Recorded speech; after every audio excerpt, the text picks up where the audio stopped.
I invested $100,000 in virtual assistants to run my online ecom business. And from this experience, I've gotten some valuable insights. Now, first and foremost, I realized that achieving six figures in profit is obtainable with the right business model on suitable platforms, right?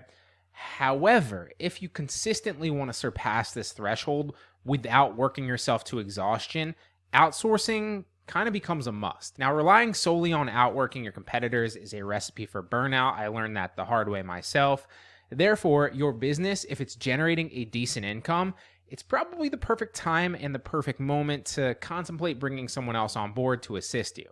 This strategic move will enable you to maintain your productivity while freeing up your time to concentrate on the overarching strategies and the new opportunities for expansion that your business might have. This aligns with the concept of working on your business and not necessarily in it, and hiring is a direct solution to achieving that. Nevertheless, it's essential to then use that newfound time effectively. Hiring somebody for the sole intention of indulging in watching Netflix all day might lead to undesirable consequences where your then business becomes in decline and you incur unnecessary expenses every single month going forward. Now, on top of that, hiring and training individuals demands a significant investment of both time and money, particularly in the beginning. However, the returns far outweigh the cost if you can get through that trial period.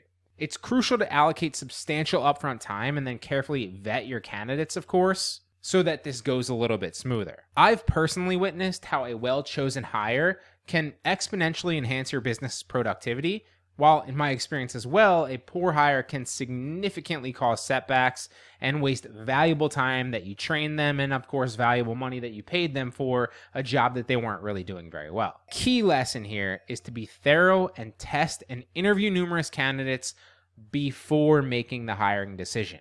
Rushing into hiring the first or even second person is not advisable in most cases.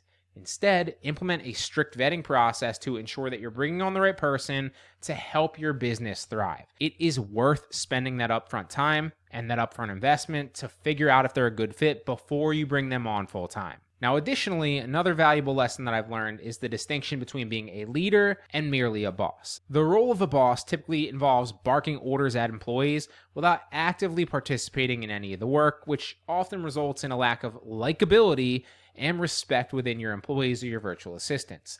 Now, on the contrary, a leader sets the example through action and willingly gets involved working alongside the team and gets their hands dirty and is willing to do the hard work as well. Lead by example, don't be a boss. Now, one essential tip that I also acquired while training my very first employee was the importance of establishing systems and then hiring individuals to then execute that specific system. When you solely hire somebody for a specific job, you become reliant on their presence, making your business very vulnerable if they decide to quit, if they get sick for a week, or if something specifically with where their situation then changes. But building a system that can be taught to others not only simplifies their understanding and allows them to process through your system in a very calculated and expected way, but it also safeguards your business because it then becomes easier to find somebody to implement that same exact system and replicate the results if, for whatever reason, you need to make a change or something happens to them. For example, I created a system where a virtual assistant could then handle products from suppliers and integrate them into my Amazon catalog with my Amazon dropshipping business. Now, this system covered everything from product research to pricing adjustments to stock monitoring, all without requiring my direct involvement. Now, they were very slow in the beginning when they actually started learning and implementing this system from the jump. But a few weeks after that, they were great and they handled the tasks seamlessly. So hire people to implement systems and then train them up to implement that system well. Now, it's vital to not base your business on mediocre talent and prioritize paying your employees more than the market average as well, right? By doing so, you'll ensure that their commitment and their increased effort really helps drive your business. Offering competitive compensation makes you their top choice, as employees receiving standard pay might just look to switch to a better opportunity, wasting your time and your resources, which will leave you ultimately at square one again. Furthermore, it's crucial to be in a position to provide consistent work when bringing somebody on board in the first place. Inconsistency, if you want to bring them on for, 20 hours one week, 14 hours the next, and then 50 hours the next, can lead to employees seeking other opportunities and, at the very least, not prioritizing you as a business or your tasks alone. Now, if you're not prepared to hire someone full-time or close to it at the very least, it's probably advisable to at least delay the hiring process a little bit until you can. Another important thing to consider when hiring is seeking individuals who are hardworking and capable of solving the problems independently, right? You do not want somebody that constantly seeks your permission or seeks your guidance every single obstacle that they encounter. Trusting your employees to operate autonomously while providing guidance and correcting their mistakes as needed is key to effective management and really the whole reason that you're hiring in the first place. Now, make no mistake, of course, if it's something big and important, checking with you is totally expected, but if they're stopping constantly to ask you how to do simple things, it defeats the whole purpose of outsourcing that task in the first place. Now, as an entrepreneur, your work habits are very different than when you become more of a manager that handles managing employees, right? Be them in person or online managing virtual assistants. Managing requires a different skill set entirely and a bit more patience, which us entrepreneurs can lack from time to time.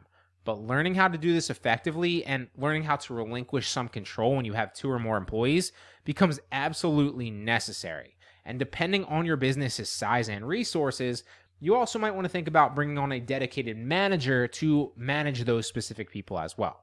That'll alleviate some of your stress and your responsibilities doing this. I mean, I can vividly remember my initial months after hiring my first few employees. I was overwhelmed managing all 3 of them. It was 3 at the time, leaving little time for me to do my own work at all, which means I might as well have just been doing the tasks all along myself.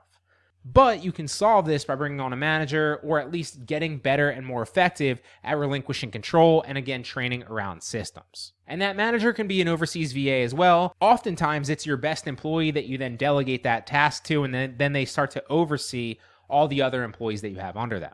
That said, you also shouldn't really be striving to have a ton of virtual assistants.